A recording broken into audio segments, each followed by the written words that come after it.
ഓടാണ് ഇത്. സ്റ്റീലിന്റെ ഒരു കമ്പി. ഇതൊരു സ്റ്റീലിന്റെ സ്പൂണാണ്.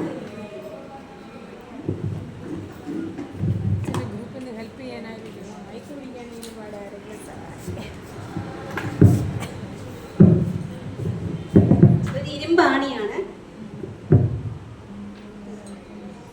ഇത് നിക്രോം വയർ, നമ്മൾ റെസിസ്റ്റൻസ് വയറായിട്ടൊക്കെ ലാബിൽ ഉപയോഗിക്കുന്ന നിക്രോം വയർ.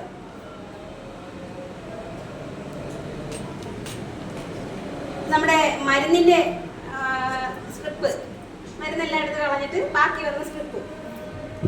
ഇത് നമ്മുടെ പെൻസിലാണ്, പെൻസിൽ. നമുക്കിതൊക്കെ വെച്ചൊന്ന് നോക്കാം. ഒരു വസ്തു കൂടെ ഉണ്ട്, മഗ്നീഷ്യം റിബണിന്റെ ഒരു ചെറിയ കഷ്ണം. ആദ്യം നമുക്ക് കോപ്പർ റോഡ് വെച്ച് നോക്കാം.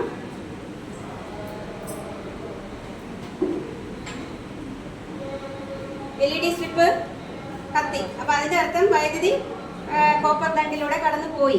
അപ്പൊ ഇത് വൈദ്യുതി കടത്തി വിടുന്നതാണ്. നമുക്ക് തരം തിരിച്ച് വെക്കാം. ഇത് വൈദ്യുതി കടത്തി വിടുന്നത്. ഇത് അലൂമിനിയം ദണ്ടാണ്.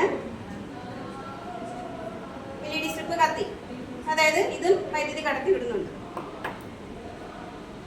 ഇത് സ്റ്റീലിന്റെ സ്പൂൺ കത്തി, അപ്പൊ അതും വൈദ്യുതി കടത്തി വിടും. ഇത് ഇൻസുലേഷൻ ഉള്ള ഒരു വയറാണ്, വെറുതെ വീട്ടിൽ കിടന്നൊരു വയറാണ്. കോപ്പർ അങ്ങനെയൊന്നുമല്ല, ഇതിന് പുറത്തൊരു കോട്ടിംഗ് ഉണ്ട്. അപ്പൊ അത് വെച്ച് നോക്കാം. അത് കത്തിയില്ല, അതായത് കോട്ടിംഗ് ഉള്ളതുകൊണ്ടാണ്, ഇൻസുലേഷൻ ഉള്ളതുകൊണ്ടാണ് അത് വൈദ്യുതി കടത്തി വിട്ടില്ല. കടത്തി വിടാം. ഇത് നമ്മുടെ വയറാണ്, സാധാരണ നമ്മൾ കണക്ഷനൊക്കെ ചെയ്യാൻ ഉപയോഗിക്കുന്ന വയർ.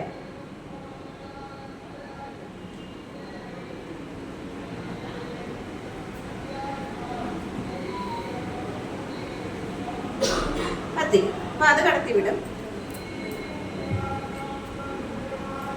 ഇരുമ്പാണി കത്തി, ക്രോം വയർ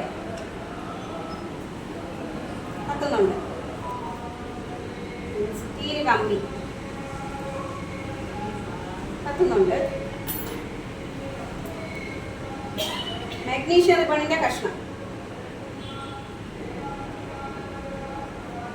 ആദ്യം ഇത് കത്തൂലായിരുന്നു, അത് ചുരണ്ടി വൃത്തിയാക്കി എടുത്തപ്പോൾ മറ്റേത് വെള്ളപ്പൊടി ഉണ്ടായിരുന്നു. മഗ്നീഷ്യം ഓക്സൈഡ് വായുമായിട്ട് സമ്പർക്കത്തിൽ വരുമ്പോൾ മഗ്നീഷ്യം ഓക്സൈഡ് ഉണ്ടാവും. അപ്പോൾ അതിന്റെ സാന്നിധ്യം ഉണ്ടെങ്കിൽ എന്ത് ചെയ്യത്തില്ല, വൈദ്യുതി കടത്തി വിടത്തില്ല. അത് ഒന്ന് വൃത്തിയാക്കി എടുത്തപ്പോൾ ഇതിലൂടെയും വൈദ്യുതി കടന്നു പോകും.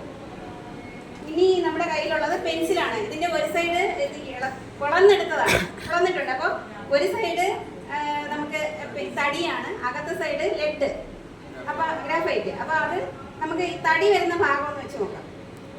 കടത്തി വിടുന്നില്ല. ഇനി അകത്തുള്ള ഭാഗം, അപ്പൊ ഇത് ഗ്രാഫൈറ്റിന്റെ ഭാഗം കടത്തി വിടുക.